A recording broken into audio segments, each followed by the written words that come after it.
semuanya, salam sehat, selamat bertemu kembali ya bersama saya. Dan dalam video kali ini saya akan membahas tentang bagaimana menulis skripsi dalam topik atau kajian manajemen strategi. Kajian manajemen strategi saat ini memang sedang hits dan digemari, diminati oleh banyak mahasiswa ya, terutama juga dalam hal penulisan skripsinya. Nah, terkait dengan hal tersebut, saya merasa penting untuk memberikan gambaran kerangka berpikir ya secara umum atas penulisan skripsi dalam manajemen strategi. Video ini tentu terutama saya tujukan kepada para mahasiswa bimbingan saya atau juga mahasiswa yang berminat terkait dengan topik atau kajian manajemen strategi, yang mana barangkali ini juga bisa masih relevan dengan mahasiswa-mahasiswa pada level strata 2 atau pada level magister ya. Tadi saya sampaikan bahwa topiknya adalah menulis skripsi manajemen strategi, maka pada kadar tertentu topiknya itu masih relevan ya dengan strata 2 atau mungkin juga pada level doktoral. Hanya kemudian memang tentu kedalamannya, lalu kemudian juga perspektifnya antara level skripsi, level tesis, dan kemudian disertasi pada level doktoral itu akan sangat berbeda, seperti itu. Nah, video ini tadi saya sampaikan adalah bertujuan untuk memberikan gambaran terkait dengan penulisan skripsi kajian manajemen strategi, yang saya harap bahwa ini menjadi bekal ya, tidak hanya bagi mahasiswa bimbingan saya, tetapi juga bagi siapapun ya, siapapun yang berminat dan tertarik dan juga mungkin ya akan menulis terkait dengan atau riset lah ya, riset dalam dalam kajian manajemen strategi. Dalam video ini memang ada merupakan video pengantar di mana saya akan terfokus pada yang paling mendasar, yang paling basic, yaitu adalah berkaitan dengan pemilihan topik yang kemudian, atau topik-topik apa saja sih yang ketika kemudian mahasiswa mau menulis skripsinya atau risetnya tentang manajemen strategi, yang mana pemilihan topik itu kiranya merupakan starting awal yang penting, karena itu kemudian akan mempengaruhi rumusan identifikasi masalah ya kan, lalu kemudian akan mempengaruhi variabel yang harus diturunkan ya, lalu kemudian itu akan mempengaruhi terkait juga dengan metode pengumpulan datanya, seperti itu ya, sampai dengan analisis dan sampai dengan pengambilan kesimpulan, rekomendasi, dan juga bahkan implikasi. Nah, dalam video kali ini kita akan mempelajari yang paling basic, yaitu topik, yang kemudian topik ini adalah topik yang memang berdasarkan pengalaman saya dalam mendampingi dan menjadi pembimbing skripsi, dan yang selama ini skripsi dalam kajian manajemen strategi yang selama ini saya lakukan di jurusan ilmu administrasi bisnis ya, dan juga beberapa kesempatan di program magister manajemen, dan tentu juga di program magister administrasi bisnis home base saya. Kita akan lihat pembahasan berkaitan dengan topik-topik apa saja, yang kemudian nanti akan dilanjutkan juga dengan kerangka berpikirnya sampai dengan roadmap. Roadmap ini adalah penting untuk juga dipahami dan diketahui oleh mahasiswa yang sedang riset mengenai manajemen strategi, karena itu kemudian akan menggambarkan peta jalannya sampai dengan dia selesai menulis skripsi atau risetnya. Sampaikan bahwa dalam video ini saya akan menampilkan berkaitan dengan atau memaparkan ya topik-topik apa saja sih yang biasanya digunakan dalam penulisan skripsi manajemen strategi. Nah, yang pertama berkaitan dengan topik itu ada 4 yang saya coba identifikasi. Ini berdasarkan pengalaman saya mendampingi dan membantu mahasiswa menyusun skripsi dalam tema manajemen strategi. Yaitu yang pertama adalah topiknya berkaitan dengan strategi bersaing, lalu kemudian dinamika persaingan, kemudian inovasi dan juga transformasi bisnis. Nah, dua atau yang terakhir deh, transformasi bisnis ini kemudian saya masukkan karena memang saya sedang juga mendorong mahasiswa untuk juga menulis tentang transformasi bisnis yang secara khususnya itu adalah pada masa sekarang itu adalah transformasi digital, ya seperti itu. Jadi kalau kalian lihat misalnya di perpustakaan atau di repository itu lebih banyak strategi bersaing, ya di masa-masa yang lalu memang umumnya ketika mahasiswa menuliskan topik strategi manajemen skripsi manajemen strategi itu biasanya topiknya adalah strategi bersaing. Tetapi sesungguhnya topiknya tidak hanya strategi bersaing, itu sebabnya kemudian saya mendorong mahasiswa juga untuk mulai melihat topik-topik yang lain yang dalam hal ini misalnya adalah dinamika persaingan itu relevan sekali dengan kajian manajemen strategi, kemudian juga inovasi juga itu belakangan saya dorong juga mahasiswa untuk menulis, dan yang berikutnya itu adalah transformasi bisnis yang atau secara spesifiknya adalah transformasi digital. Tetapi nanti saya akan sampaikan juga ya ketika kemudian kalian memilih transformasi bisnis yang umum itu juga bisa, itu memungkinkan sekali ya, yang kemudian biasa kita gunakan dengan transformasi bisnis pendekatannya adalah blue ocean strategi ya. Nah, topik utama ini yang tadi ya. Jadi maksudnya topik utama tuh yang istilahnya mungkin paling kayak apa ya, bukan relevan lagi tapi identik ya, identik dengan manajemen strategi itu adalah tentu strategi bersaing. Nah, dalam topik strategi bersaing ini sebenarnya ada 3 pendekatan atau 3 subtopik yang kemudian bisa dipilih oleh mahasiswa. Yang pertama itu adalah ancangan, jadi maksudnya kalian merancang strategi bersaing bagi sebuah perusahaan. Ini biasanya relevan untuk perusahaan yang benar-benar belum memiliki strategi, udah pasti ya, karena kita membantu mereka untuk merancang. Sehingga biasanya ini adalah perusahaan-perusahaan yang mungkin baru startup ya, startup dalam arti benar-benar startup, bukan hanya startup digital startup seperti itu, tapi ya perusahaan yang baru memulai, atau mungkin dia sudah memulai tapi ketika memulainya tuh ya mengikuti naluri bisnis saja, tetapi belum sampai secara spesifik memiliki strategi bersaing. Maka kemudian ini bisa dijadikan, atau perusahaan tersebut bisa dijadikan sebagai unit analisis bagi mahasiswa untuk melakukan rancangan strategi bersaing. Yang berikutnya adalah evaluasi implementasi yang kemudian seringkali ini mengacu kepada efektivitas. Jadi ini terutama adalah kita melakukan evaluasi implementasi strategi yang sudah diterapkan oleh perusahaan, yang kemudian secara spesifik sebenarnya kita mengukur efektivitasnya. Nah, ini term and condition-nya adalah relevan untuk perusahaan yang sudah berdiri minimum 3 tahun dan memiliki strategi yang telah diimplementasi.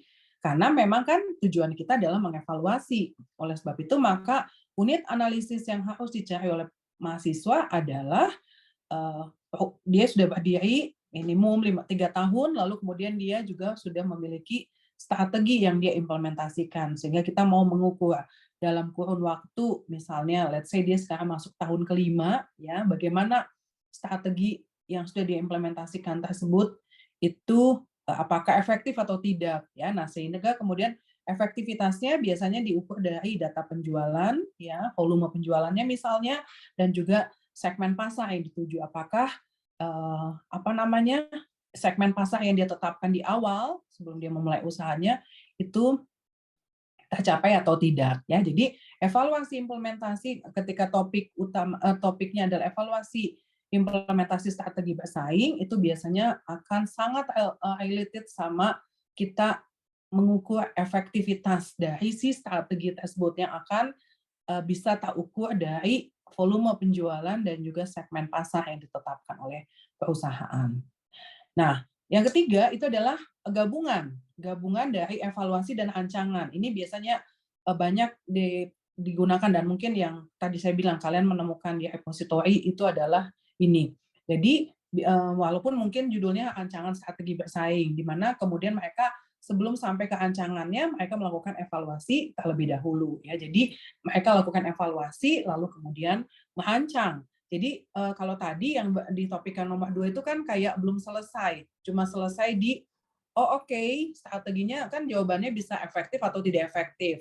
Nah kalau tidak efektif, itu kemudian harusnya masuk ke yang ketiga, itu adalah kemudian kita membantu merancang kira-kira strategi perusahaan di masa yang akan datang itu yang efektif itu adalah yang seperti apa. Nah maka ini yang masuk ke dalam topik yang subtopik yang ketiga, yaitu evaluasi dan rancangan strategi bisnis bagi sebuah perusahaan dengan kondisinya adalah sama kayak tadi ya, sudah berdiri minimum 3 tahun dan memiliki strategi yang telah diimplementasi. Karena kan kita evaluasi terlebih dahulu, baru kemudian kita lakukan rancangan ya seperti itu. Jadi semacam kita mengukur nih apakah strategi yang dia terapkan selama ini itu sudah efektif ya, sudah mampu mencapai target yang ditetapkan, dalam hal ini misalnya volume penjualannya, kemudian juga segmen pasarnya. Nah, setelah ditemukan jawaban tersebut, maka berikutnya kita akan melakukan rancangan strategi bersaing bagi perusahaan tersebut ya. Nah, ini adalah topik utama. Dikatakan utama karena memang dia yang paling sering digunakan oleh atau dijadikan acuan oleh mahasiswa pada saat menulis skripsi. Nah, kerangka berpikirnya ini tadi. Jadi kalau misalnya cuma rancangan, berarti tentu kita lihat yang bulatan di bawah ya, lalu menuju ke strategi bersaing. Di mana kemudian ada juga tadi misalnya evaluasi itu adalah menuju dari sini langsung tanda panahnya ke strategi bersaing. Tapi juga ada yang ketiga tadi ya, evaluasi plus rancangan pada aspek strategi bersaing. Nah, konsep yang dipakai ini yang tadi saya bilang, karena ini adalah konsep utama, maka ini tuh konsep yang dipakai adalah yang selama ini dipelajari di perkuliahan manajemen strategi, ya seperti itu. Di mana kemudian itu adalah berkaitan dengan proses manajemen strategi, yaitu mulai dari analisis eksternal, analisis internal, SWOT, rancangan, lalu kemudian masuk ke rancangan 5 strategi generate. Analisis eksternal tadi itu adalah berkaitan dengan five forces, ya, PESTEL. Analisis internal itu berkaitan dengan value chain atau juga 4 atau 5 fungsi bisnis yang digunakan oleh perusahaan. Lalu kita analisis SWOT-nya, kemudian dari situ kita rancangkan, ya biasanya dari SWOT itu ke TOWS metric-nya, lalu kemudian kita pilih rancangan 5 strategi generate-nya. Ya, ini yang paling umum. Nah, yang topik lainnya itu adalah dinamika persaingan. Nah, dinamika persaingan itu dia bisa lebih spesifik ya, dalam hal ini kemudian lebih kepada aspek eksternal dari perusahaan ya, di mana kita mencoba mengidentifikasi karakteristik persaingan biasanya di dalam industri, karena ketika kita bicara five forces itu adalah bicara 5 kekuatan di dalam industri, sehingga kita atau mahasiswa yang memilih topik ini dia akan spesifik pada industri tertentu.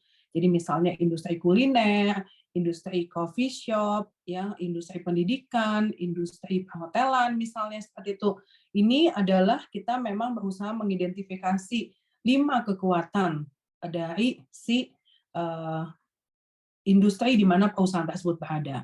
Nah, ketika kemudian kita menggunakan atau memilih topik ini, maka topik ini sebenarnya relevan untuk semua perusahaan dalam kondisi dan dalam kondisi apapun.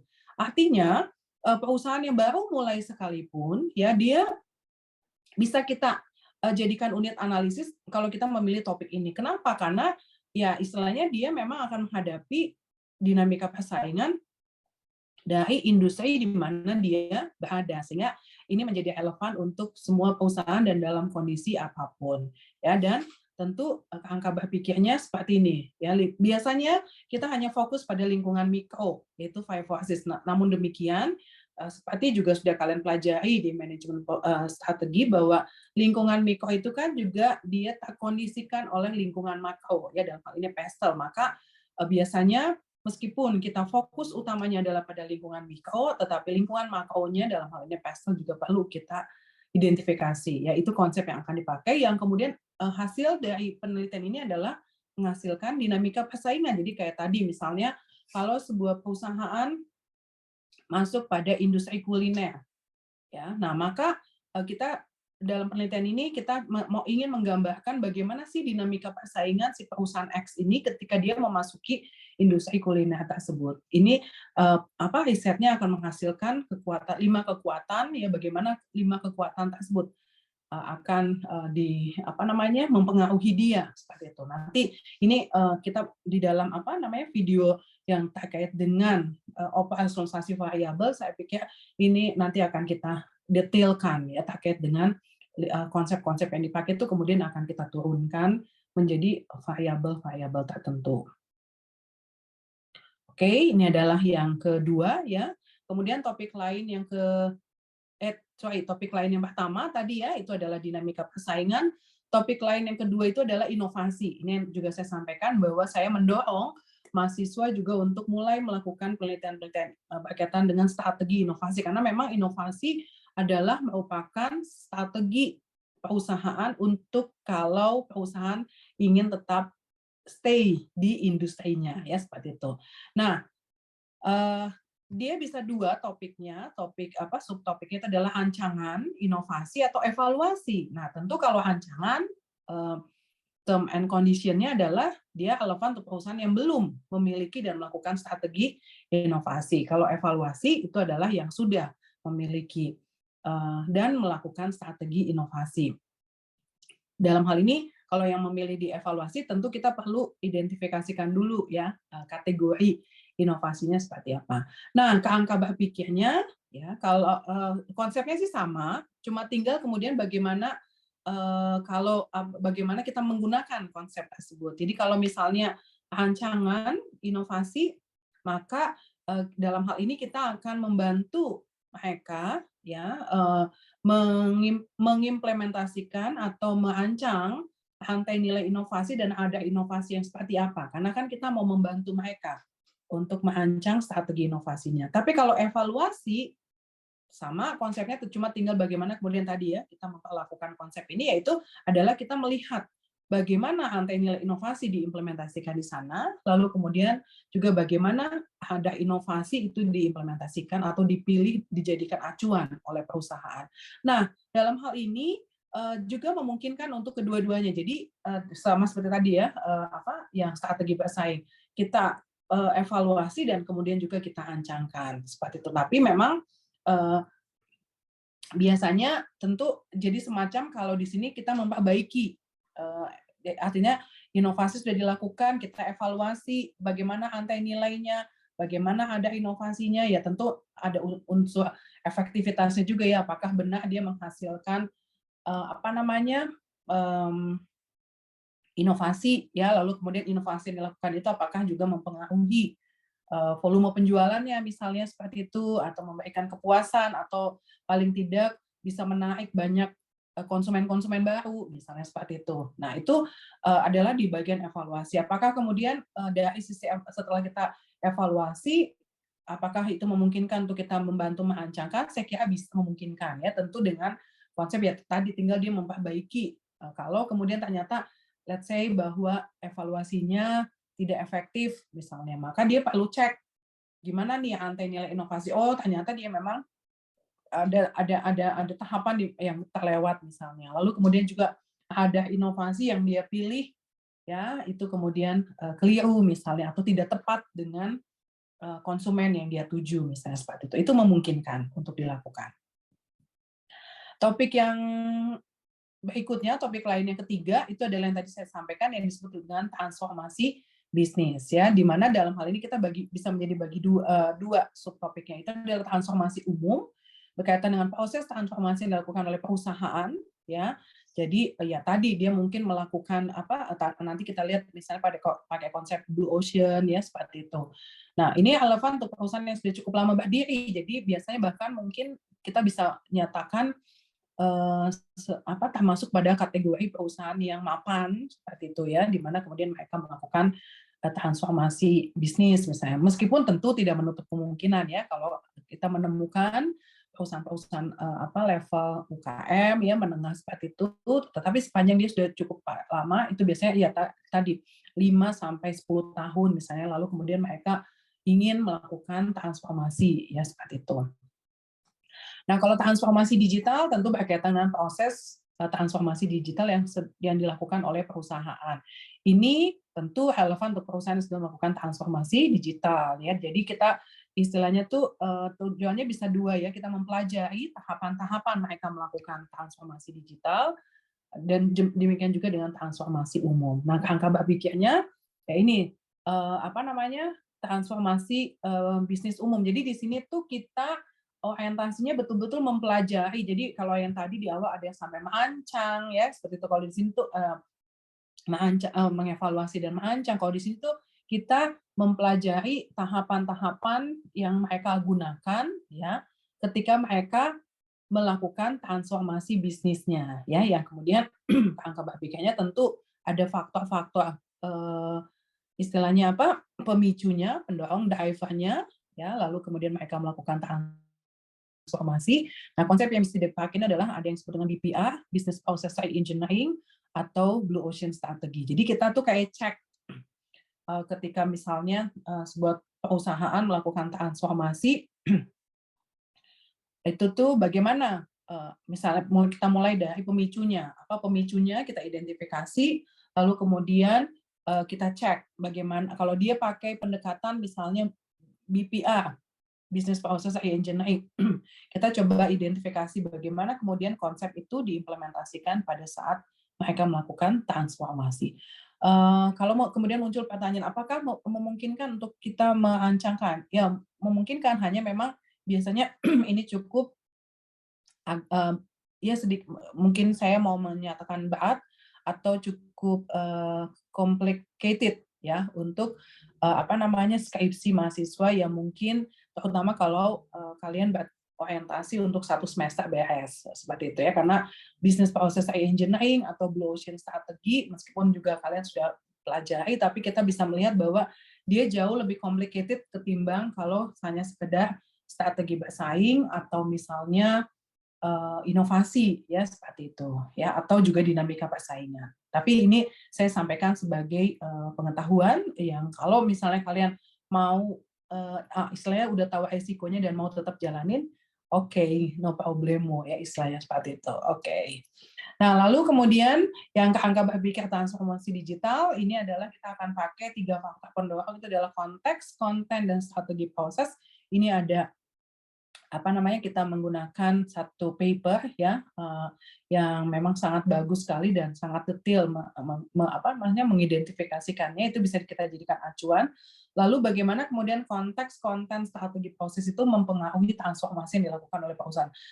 Lagi-lagi ini adalah berkaitan dengan kita mencoba semacam menguraikan, mendeskripsikan saja apa yang dilakukan oleh perusahaan. Jadi misalnya contoh Bank OCBC NISP melakukan transformasi digital. Nah, kita coba identifikasi konteksnya apa, kontennya apa, strategi prosesnya bagaimana, lalu kemudian kita identifikasikan juga 5 domain dari transformasi digital yang dikemukakan oleh Rogers yang kaitannya dengan konsumen, data, nilai, inovasi, ya, lalu kemudian juga persaingan. Nah, ini tuh tadi ya, kalau kita bicara tentang penelitian dalam konteks transformasi, itu adalah kita mendeskripsikan. Sekali lagi, apakah memungkinkan kita melakukan? Memungkinkan ya, tetapi tadi yang saya bilang jauh lebih complicated dan juga mungkin challenge-nya lebih besar ya, seperti itu.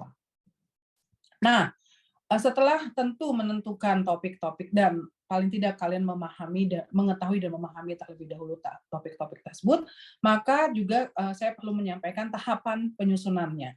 Jadi ini kurang lebih tahapan penyusunan yang akan dilakukan oleh mahasiswa ketika mereka menyusun skripsi. Kita mungkin video ini akan selesai sampai di sini sebagai gambaran awal saja. Nanti sebenarnya yang penting itu adalah bagaimana kemudian menurunkan ya dari topik. Kemudian kalau IM itu ya tadi ketika kalian memilih strategi bersaing, maka IM-nya adalah bagaimana rancangan strategi bersaing. Lalu kemudian bagaimana efektivitas strategi yang sudah diimplementasikan. Kalau mau mix dua-duanya berarti bagaimana efektivitas dari strategi yang sudah ini kan, lalu kemudian strategi apa yang kemudian masih atau yang harus dirumuskan di masa yang akan datang. Itu kalau ini. Kalau inovasi berarti bagaimana rantai nilai inovasi dilakukan, bagaimana apa namanya, ada inovasi ya seperti itu. Kalau dinamika persaingan bagaimana 5 kekuatan apa dalam industri mempengaruhi persaingan si perusahaan ya di dalam industri tersebut. Itu biasanya makanya kenapa penting untuk menetapkan topik terlebih dahulu karena itu akan mempengaruhi IM, identifikasi masalahnya yang akan kalian gunakan.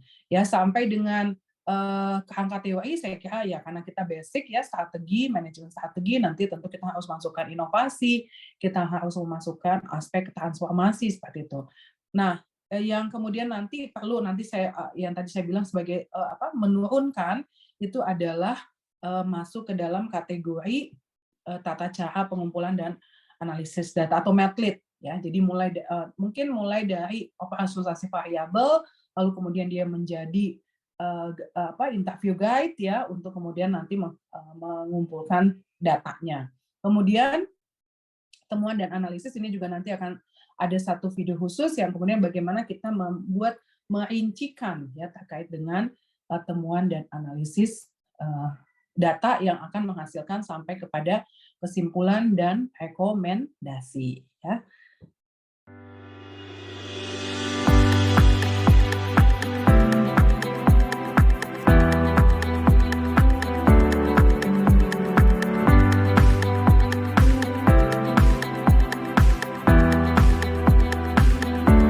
Thank you.